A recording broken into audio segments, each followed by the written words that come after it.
What's up? It's Rowan here from Artist Mind Education with a weekly HSC Economics stats update. In this episode, we're dialing into everything CPI and inflation. The ABS just dropped their quarterly data for inflation for the March quarter, which is what the RBA looks at when they're evaluating the cash rates. We're going to be looking at what the data says, what it means for interest rates, how you can use it to evaluate current monetary policy in 2025. So if you're doing topic 3, topic 4 right now, you've got topic 3 assessment coming up, including inflation, getting ready for trials. This episode is perfect for you. If it's your first time dialing in these episodes, I share with you the key stats and headlines around the domestic and global economy, giving you the key insights you need to unlock that Band 6 in the HSC Eco course.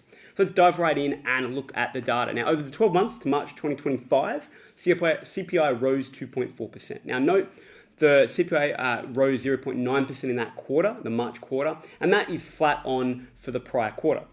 Now, note, what we're looking at here, though, which is at the top of the report, is actually the headline rate of inflation. It's not the rate of inflation that RBA looks at when they're making their decision around the cash rate. That is the underlying rate. So the headline is going to include a bunch of one-off volatile factors. So let's go and look at what the headline actually says. Sorry, the underline actually says. Now, the underlying is also known as the trimmed mean. It takes the top 15% and the bottom 15% and it gets rid of it.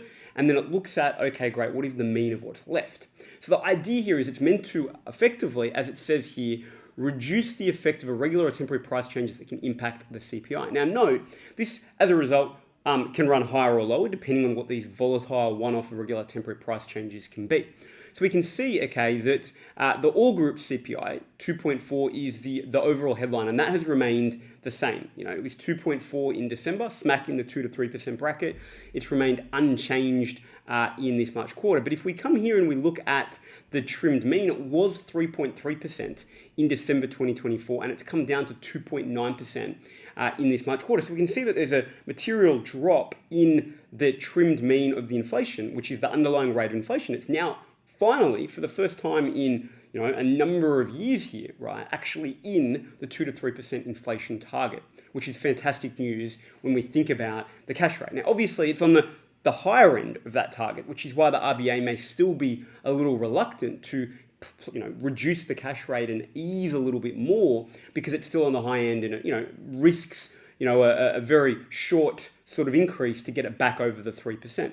But we can see that it's really been making significant progress in terms of the impact the cash rates are having on the overall rate of the underlying inflation. So from an analysis point of view, what you can be saying here is that, well, the successive increases, the contractionary sort of rate cycle has proved to be successful, right? Painful, and we can talk about some of that in a moment when we look at some of the data, but it's proved to be successful in bringing down, okay, the rate of, inflation into the target bracket. So that's the first thing that we really want to start with here, which we can see, okay, some real positive news. Now, if we jump in and we look at The Guardian, Greg Jericho here has a really fantastic article that really is looking at, okay, let's look at what's going on though in the economy, because remember, it's not just the inflation target that the RBA should be considering. In fact, the recent 2024 review of the RBA elevated full employment to the inflation target of the two primary objectives. But at the end of the day, economic growth is also a key objective, the third key objective that the RBA will look at. Now, if we take a little bit of a look here, okay, what Greg Jericho from The Guardian has done is he's looked at retail spending figures.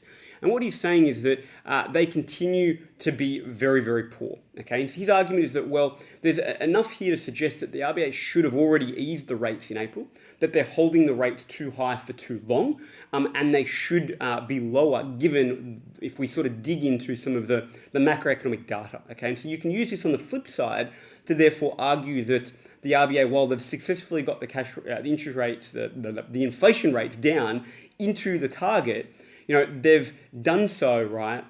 But it's at the same time going to create a conflict of objectives, which is one of the limitations, right? It's going to be causing an impact on, cost of living for sure, but certainly economic growth, right? Because we have been in, a GDP per capita recession now for some time. We finally came out of that in December quarter for one quarter, and remains to be seen if that will continue for this next quarter in terms of March. So what does he have to say? Well, he says, well, if you look, okay, and you look at the retail spending, okay? And we can go and have a look, right? Because that's a good indication of consumption in the economy. And remember, consumption drives 60% of economic growth. Now, if you look at total retail quarterly spending, okay, in December, right, it was 0.8%, March it was 0%, and September quarter it was 0.5%. So looking at that, so far this year, it's looking pretty positive, okay, to say, well, there's growth, economic growth is ticking along, okay?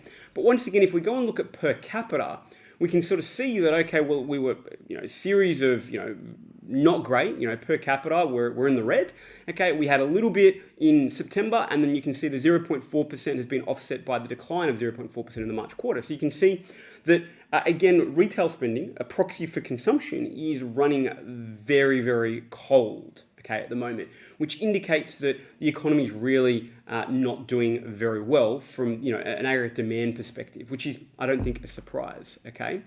And so, the argument he has is that the 8% pickup, the 0.8% pickup, right, that we would have seen, okay, here, that was not really like a real sort of indication of genuine improvement of increasing consumption. That was people just taking advantage of sales, okay?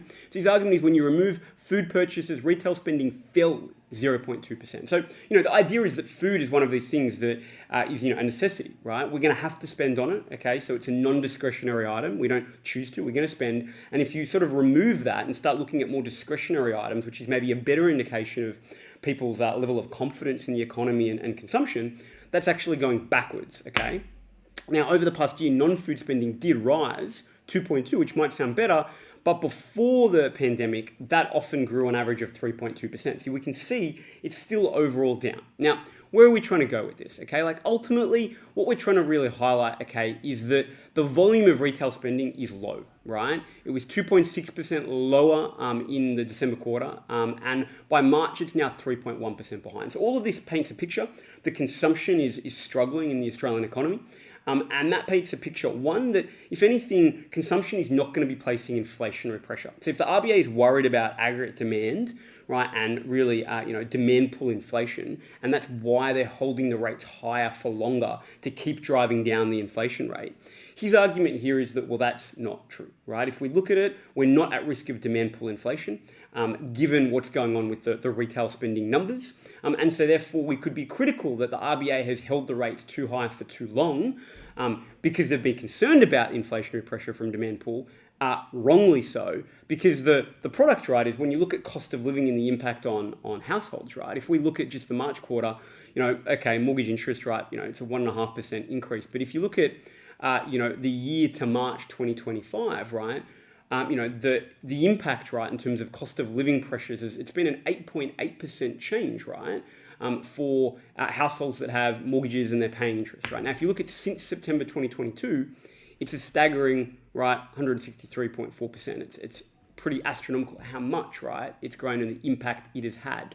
Right? So mortgage interest charges have gone up on average 163% for employee households. So his argument is that there's been a huge amount of pain, okay? And as you can see, it's not distributed across the entire economy, okay? It's certain groups and one particular group.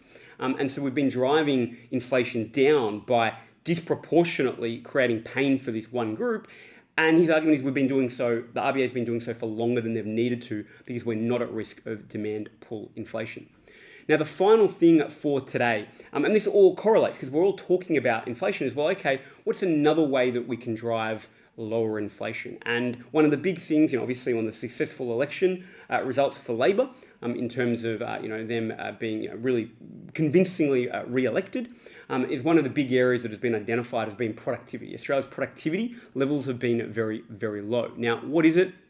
Ultimately, okay, it is basically about, more output over the same input, okay? That's the basic definition of productivity, okay? Now, it's not doing well, okay? It grew 2.2% a year in the 1990s. It slowed to 1.5%, 1.4, I should say, in the 2000s, 1.1 in 2010. So you can see it's on this downward slope. Now, the Productivity Commission had estimated, okay, that if we were able to maintain 2.2% growth between 95 and 2023, the average worker's income would be $25,000 higher today.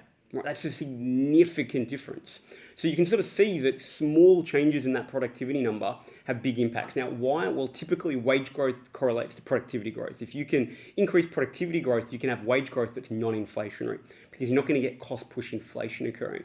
So one of the key things we need if we want to deal with the cost of living crisis at the moment and the erosion that's happened in real wages due to high inflation is we can't just keep putting wages themselves up because it does risk creating cost push inflation.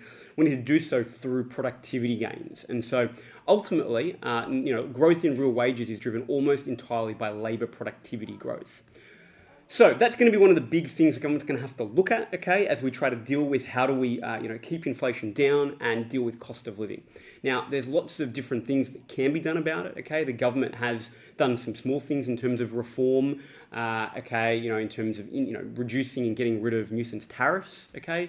It's trying to overhaul, merger rules to make it easier for takeovers. It's investing in vocational training through measures such as fee-free TAFE, okay.